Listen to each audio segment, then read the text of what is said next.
Evangelho de Jesus Cristo, segundo Lucas, capítulo 13, logo nos seus primeiros versículos, os 9 primeiros versículos, nos diz assim, o evangelista Lucas. Naquela mesma ocasião, chegando alguns, falavam a Jesus a respeito dos galileus, cujo sangue Pilatos misturara com os sacrifícios que os mesmos realizaram. Ele, porém, lhe disse: pensais que esses galileus eram mais pecadores do que todos os outros galileus por terem padecido as coisas? Não era. Eu vos afirmo: se porém não vos arrependerdes, todos igualmente perecereis. Ou cuidais que aqueles 18 sobre os quais desabou a torre de Siloé e os matou eram mais culpados que todos os outros habitantes de Jerusalém? Não era. Eu vos afirmo: mas se não vos arrependerdes, todos igualmente perecereis. Então Jesus proferiu a seguinte parábola. Certo homem tinha uma figueira plantada na sua vinha, e vindo procurar fruto nela, não achou. Pelo que disse ao viticultor: há 3 anos em procurar fruto nessa figueira e não acho. Pode cortá-las, porque estás ela ainda ocupando inutilmente a terra? Ele, porém, respondeu: Senhor, deixa ainda este ano, até que eu escave ao redor dela e lhe ponha estrume. Se vier cada fruto, bem está, senão mandarás cortá-la. Evangelho de Jesus Cristo, palavras de Deus no nosso coração, irmãos. Eu estou ouvindo ainda as folhas aí, estou lendo Lucas, ok? No livro de Lucas, capítulo 13, os 9 primeiros versículos. O texto vai falar de arrependimento aqui, muito interessante. E como é bom nós pensarmos sempre nessa realidade, nessa questão de arrependimento. Conforme cantamos aqui, em um dos nossos cânticos que eu observei, ele não era daqui, não é isso? Mais ou menos essa letra, mas veio ao nosso encontro para nos dar a salvação. Ele veio, nos salvou, nos deu certeza de vida eterna. Mas ele, quando salva os seus discípulos, Jesus quando ele salvou, e isso é importante a gente perceber, em momento algum ele tirou de nós as nossas imperfeições.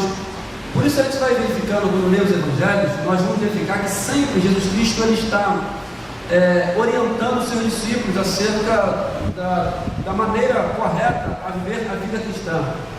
Porque ele sabia que ele não salvou nenhum santo, ele salvou pecadores. E aprove a Deus, ao Cristo, que é o próprio Deus soberanamente, permitir que, não obstante salvos sermos, continuamos com a nossa natureza pecaminosa. E aí, nesse processo, nesse período em natureza ainda pecaminosa, é onde Cristo vai tratando os seus discípulos na sua humanidade, ou seja, ensinando a vida cristã dentro da sua humanidade terrena, dentro da sua humanidade caída. E aí que está o grande desafio da vida cristã: levar a vida cristã a despeito do nosso espírito, muitas vezes nada cristão, a despeito do conflito que vivemos naturalmente em razão da nossa natureza. Por isso, irmãos queridos, se faz necessário arrependimentos constantes, visto que constantemente nós erramos, nós falhamos, nós titubeamos, nós somos pecadores. Nós, apesar de sabermos como devemos nos portar diante de Deus, muitas vezes assumimos uma postura muito aquém daquela que deveríamos assumir. Mas assim, o Cristo que morreu por nós, que nos ama, que nos salvou para a eternidade, ele vai, nós percebemos nos evangelhos, ele com seus ensinos, ele foi trabalhando na vida dos discípulos, trabalhando com a questão da avareza. Você não fica muito preocupado com a riqueza. Eu achei interessante quando determinados setores da sociedade se dirigiram ao Cristo, alguém da multidão se dirigiu a ele, e o que nós faremos? Ele vai dizer o seguinte: olha, se você tem 2 túnicas, partilhe com uma com quem não tem, ou seja, seja solidário, aquele que não tem uma roupa para trocar. ele é procurado agora como funcionário público, e aí eu já mencionei aqui, e o que eu faço? Eu largo meu funcionário do meu serviço público, alfândega, eu largo a minha condição de fiscal da lei? Não precisa largar a condição de servidor público. Agora, seja um servidor honesto, não cobre a lei do devido. Agora se dirige a ele um policial militar. O que eu faço? Eu largo a farda, deixo de ser policial militar? Não, continue sendo policial militar, mas não agrida ninguém, em continuidade com o vosso sono. Enfim, em nenhum momento nós vamos verificar Cristo fazendo crítica ao modo de vida, salvo aquele que escancaradamente estava errado, mas o tipo de vida que eles viviam na sociedade, seja pescador, seja cobrador de impostos, enfim, eles viviam a vida dentro da sua normalidade. O que Cristo propôs agora era exatamente dar uma roupagem do reino na vida de cada um deles. O que Cristo deseja de cada um de nós é exatamente isso: dar uma roupagem do reino nos diversos setores da nossa vida, nos diversos setores da nossa existência, seja no casamento, seja na vida profissional, seja na vida acadêmica, seja na vida da relação de amigos. É a roupagem cristã. Em nenhum momento a impossibilidade de vivermos a vida dos normais, mas sermos diferentes em meio à vida que vive o mundo. Por isso, constantemente, a Bíblia fala da necessidade de reflexão e de arrependimento. Porque o texto que precede essa passagem vai falar exatamente isso. Cristo está orientando contra a avareza, educando os seus discípulos, mas de repente, naquela mesma ocasião, o texto começa assim: naquela mesma ocasião, chegando alguns falavam a Jesus a respeito dos galileus, cujo sangue Pilatos misturara com o sacrifício que os mesmos realizavam. Ou seja, parece que alguém chegou aqui interpolando o Cristo, dizendo o seguinte: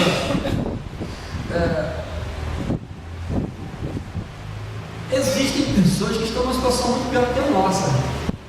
Então eu acho que, parafraseando, seria interessante o Senhor cuidar de quem é mais pecador do que a gente e deixar nós levar na nossa vida.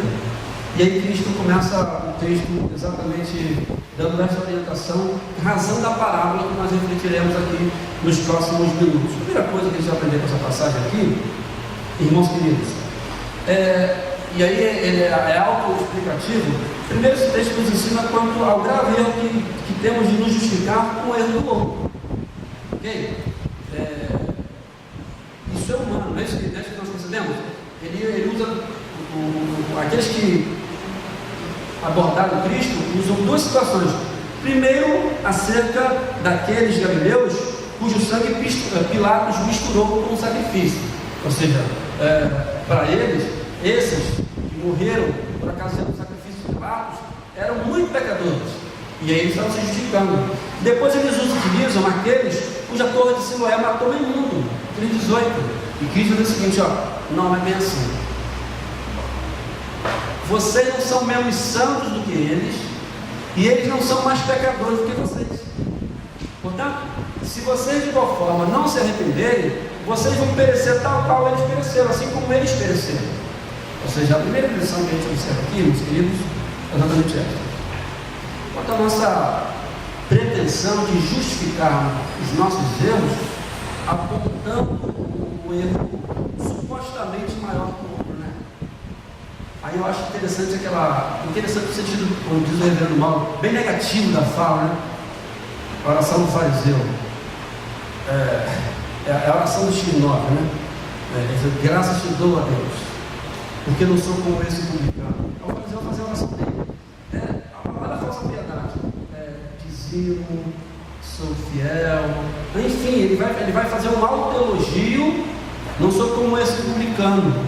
E ele se autoelogia. Então ele se autoelogia e além do mais ele entrega o publicano. Ele vai seguir: esse cara não presta. Na oração dele, ele aponta o erro do publicano e ele se exalta. Ok? E o publicano, ele não aponta ninguém. Ele vai dizer o seguinte: ser propício a mim, pecador. Eu não tenho direito de medir o meu pecado a partir da ótica do pecado do outro. A medida do nosso pecado deve ser medida, vou ser redundante, a partir da santidade do Deus a quem ferimos. Então independe do outro. Independe de quem peca mais ou menos, com mais intensidade ou menos intensidade. Até porque, como diz a linguagem evangélica coloquial, né? O evangeliquez. Para Deus não existe o quê? Pecadinho, pecadão, assim dizem. E é verdade, irmãos. Aí existe uma grande verdade. Para Deus não existe pecadinho e pecadão. Todos pecaram, todos nós erramos. Por isso a necessidade de arrependimento. Aí ele vai dizer o seguinte: porque se vocês não se arrependerem, de qual forma vocês perecerão? Ou seja, não adianta nenhum de nós tentarmos justificar nossas falhas a partir do medo. É uma relação muito pessoal entre nós e Deus. Muito embora muitas vezes a minha falha poderia ter refletido na comunidade, mas a minha relação pessoal com Deus, a minha intimidade com Deus é que deve ser considerada. E por consequência a comunidade será beneficiada. Mas eu preciso entender que a minha falha diz respeito a mim e a Deus. Por isso, o meu parâmetro é a santidade de Deus para gerar tristeza. O meu parâmetro não pode ser o pecado do outro para gerar em mim justificativa. É isso que ele diz. Vocês estão pensando que os galileus são mais pecadores do que vocês? Olha, se vocês não se arrependerem, vocês de igual forma vão perecer. Arrependimento, irmãos, é uma atitude muito nobre da cristandade. O arrependimento é fruto da compreensão da mensagem do Evangelho.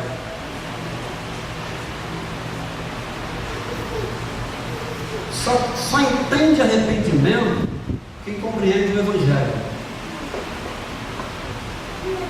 Porque foi o Evangelho que nos fez entender que quando erramos, pecamos contra o Criador do céu e da terra. Vamos ser sinceros. Na perspectiva não evangélica, no sentido de evangelho, não existe esse sentimento. Quando há um erro do homem natural, esse erro nunca é confrontado sobre a ótica de Deus. É como se Deus não tivesse nenhuma interferência. É como se o homem natural não tivesse que dar nenhuma satisfação à divindade. Muitas vezes ele até se arrepende, ele até reconhece o erro, mas em momento algum faz parâmetro desse erro em relação à divindade. Então, arrependimento, ele nasce da compreensão do Evangelho. Porque entendemos o Evangelho, porque fomos alcançados pelo Evangelho, se faz necessário o arrependimento. Então, o arrependimento é fruto da compreensão do Evangelho, é fruto da compreensão daqueles que foram, por pura graça, salvos, e agora, em resposta a essa graça, procura fugir de tudo aquilo que é nocivo a ele, a sociedade, a família, a igreja, enfim, a todos aqueles a que ele ama. Procura ver uma vida à luz dos valores do reino. Foi assim que aconteceu com aqueles que foram confrontados com o Evangelho. Atos 2:17 fala assim: ouvindo ele essas coisas, compungiram-se o seu coração e perguntaram a Pedro: que faremos, irmãos? E a resposta de Pedro foi: arrependei-vos e crede no Evangelho. Arrependimento é a virtude cristã. Davi não foi considerado um homem segundo o coração de Deus porque não pecou. Interessante, né? Davi não foi considerado um homem segundo o coração de Deus porque não pecou. Pelo contrário, o camarada foi perverso. Esconder esse pecado, ele pôs o cara na frente de batalha para matar o cara. E é complicado isso, irmãos queridos. Quando a gente começa no erro, a gente vai sempre procurando uma forma de encontrar outras maneiras de esconder esse nosso erro. Ontem pela manhã, eu mexendo lá no canal, encontrei um desenho animado. E o desenho da minha época. Falei, eu vou assistir esse desenho. Sabe quem participava simultaneamente no mesmo cenário? Participava o Ligeirinho, da minha época, gente. Não tem o Cuba Renovar, você não conhece. Participava do Pato, Pernalonga, o Coelho. Participava do Porquinho. Enfim, qual era a história resumindo ali? Só que o desenho moderno, tinha celular, WhatsApp, eles contactando, tudo normal, tudo atualizado com os personagens antigos. E a história era interessante, que o porquinho, me esqueci o nome do porquinho, Rosinho. Fala como da minha época, por favor. Gaguinho, está todo mundo se escondendo, né? Gaguinho. O Gaguinho convidou o Pernalonga para um festival de pêssego. E o Pernalonga não queria participar do festival de pêssego. Mas ele ficou constrangido de dizer que não queria participar, não quer e acabou. E ele inventou que teria de visitar uma irmã, ou não.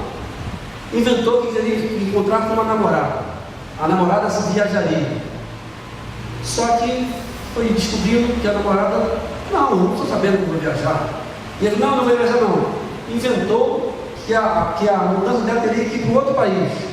Foi inventando, foi criando situação, foi criando. Mas eu confesso que me faltou aqui a memória do desenho. O fato é que ele parou em uma outra nação para encobrir uma simples palavra: eu não quero ir ao festival de pêssego. E foi mentindo para encobertar as mentiras anteriores. E sempre ficava numa situação muito difícil. Bastava tão somente o seguinte: eu não gosto de pêssego, cara. Eu não gosto de pêssego e não quero ir à festa para comer pêssego. E nessa historinha desse desenho animado, que me deu um branco para contar, o pai de passo, a gente aprende exatamente isso. Sempre a gente vai procurando uma forma, um erro para tentar cobertar um outro erro. Foi isso que Davi fez. Então, Davi, fruto, ele foi considerado um homem segundo o coração de Deus exatamente em razão da capacidade de arrependimento. Chega um momento em que ele vai dizer o seguinte: que ele estava sentindo dor nos ossos em razão do pecado. E agora ele se arrepende e Deus liberta Davi daquela dor fruto do pecado. O arrependimento, irmãozinho lindo, além de ser virtude cristã, ele nasce da nossa aproximação dia a dia ao Deus Santo. Quanto mais comunhão com Deus, mais sensível à nossa condição de pecado nos encontraremos. Quanto mais longe de Deus, mais insensível ficaremos, mais autossuficiente ficaremos. Por mais que pareça paradoxal, é o contrassenso, é o contrário do que a maioria pensa. Quanto mais próximo de Deus, mais santo. Não. Quanto mais eu me aproximo de Deus, mais eu percebo que eu não sou santo, eu sou pecador. E aí, quando eu percebo que eu sou pecador, eu começo a refletir acerca da minha vida, acerca das minhas atitudes. Quanto mais distante de Deus, mais dificuldade eu terei de fazer a leitura daquilo que eu sou. E por consequência, dificilmente eu assumirei uma postura correta. O afastamento de Deus faz com que nós nos afastamos de valores, de princípios. E exatamente confrontados com Deus Santo, a gente percebe que nós não somos santos nada e precisamos nos arrepender. Foi confrontando a majestade de Deus que Isaías chegou a dizer: ai de mim que vou perecendo, quando ele viu a glória do Senhor. Foi confrontado pelo poder de Deus, do milagre da multiplicação, que Pedro se dirigiu a Cristo e falou o seguinte: por favor, se afaste de mim que eu estou nu. Ou seja, foi exatamente numa relação de comunhão, de experiência com Deus Santo, com Deus de poder, que esses homens se entenderam pecadores e disseram o seguinte: eu não estou nem digno de me aproximar de você, eu sou homem pecador, meus lábios não são puros. E agora Pedro se viu nu porque foi confrontado com o perfeito, com o santo. Arrependimento genuíno, mas exatamente na medida da nossa aproximação junto a Deus. Porque muitas vezes temos dificuldades de arrependimento, exatamente porque a gente pode estar congregando, a gente pode estar levando uma vida cristã, paradoxalmente, longe de Deus. Parece contraditório, né? Pode haver uma vida de domingo a culto, pode haver uma vida de leitura, pode haver tudo mais. Dentro dessa suposta comunhão, nós mergulhamos na atividade da igreja, mas não mergulhando junto à comunhão sincera diante daquele que é a perfeição em essência. Outra coisa que nós vamos aprender aqui com esse texto nos ensina quanto à necessidade de darmos frutos. Vejam bem, quando ele conta essa história, ele é confrontado com essas pessoas, ele vai contar uma parábola, e a parábola fala da figueira estéril. Então, a gente aprendeu essa segunda coisa, ele ensina quanto à necessidade de darmos frutos, e fruto digno de arrependimento. Ou seja, se houve arrependimento, que o arrependimento seja demonstrado com frutos dignos de arrependimento, ou seja, frutos que denunciam arrependimento, fruto que demonstra que efetivamente houve arrependimento. Esse texto nos ensina, irmãos queridos, quanto à necessidade de valorizarmos as nossas vidas quanto à assistência graciosa de Deus. Vejam bem, então Jesus proferiu a seguinte palavra: certo homem tinha uma figueira plantada na sua vinha, e vindo procurar fruto nela, não achou.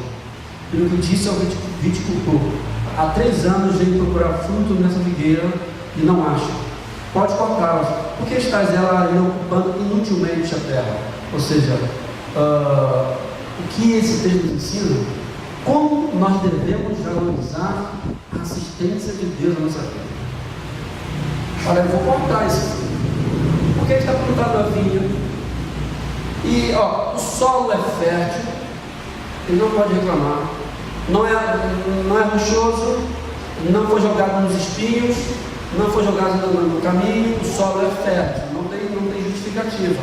O solo não é só fértil, está sendo bem cuidado, sempre alguém adumba a terra, sempre alguém cuida bem da terra, porém não há um retorno. Ou seja, o dono da terra, na palavra, vai dizer o seguinte: eu estou me sentindo prejudicado, porque eu estou cuidando, eu estou investindo e não estou tendo retorno.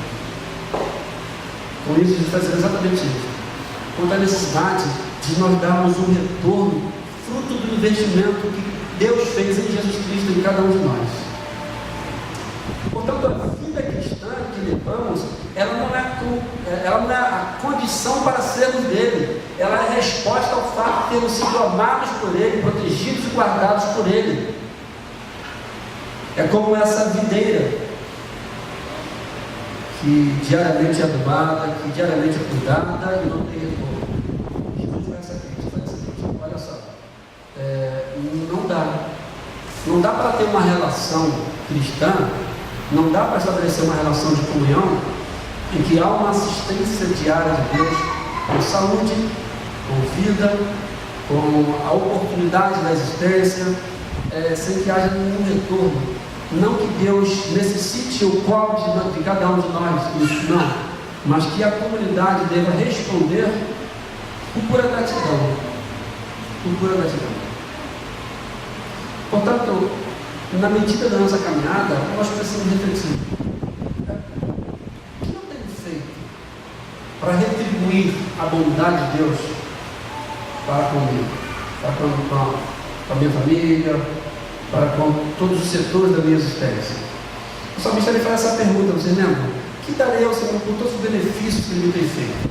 Ele não encontra a resposta dele mesmo, porque não havia nada nele. E ele vai dizer o seguinte: tomarei o cargo da salvação, ou seja, eu me alegrarei na salvação, me alegrarei porque sou salvo em Jesus Cristo. E o salvo em Jesus Cristo, por consequência da salvação, precisa e deve levar uma vida em novidade, resposta à salvação. Portanto, a igreja reage ao investimento divino com a própria vida, ou seja, ele não cobrou nada de nós, porque nada tínhamos para lhe dar. O que nós tínhamos para dar a Deus para que fôssemos salvos? O que nós merecíamos de Deus para que salvos fôssemos? Nada. Merecíamos sim o inferno. Não tínhamos nada, mas bondosamente Ele nos salvou. E qual deve ser a nossa reação? A nossa reação é com vida cristã saudável, a fim de que, enquanto igreja, enquanto cada crente individual, reconheçamos o sacrifício de Cristo. porque Ele desce da sua glória, Ele desce da majestade, caminha entre nós, se humilha por mim, por você, morre em razão dos nossos pecados, nos salva para a eternidade, nos dá o privilégio da comunhão, nos dá o privilégio da oração, nos dá o privilégio do crescimento, e uma vida de fruto. E Jesus faz essa crítica a esses discípulos, a esses que foram indagados, se justificando, apontando o erro do outro. Não, se arrependa e viva a vida cristã de forma saudável. Uma outra lição que a gente vai tirar desse texto é que ele vai dizer o seguinte: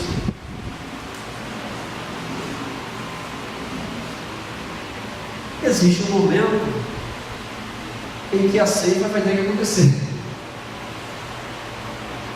Na historinha, o profissional da área vai dizer o seguinte: não, dá um tempinho, deixa eu adubar mais a terra, deixa eu cuidar mais dessa terra. Vai falar aqui da misericórdia do Senhor, né? Ela é a causa de nós não sermos consumidos, né? Ela é a causa de nós não sermos eliminados. Deixa eu adubar mais a terra.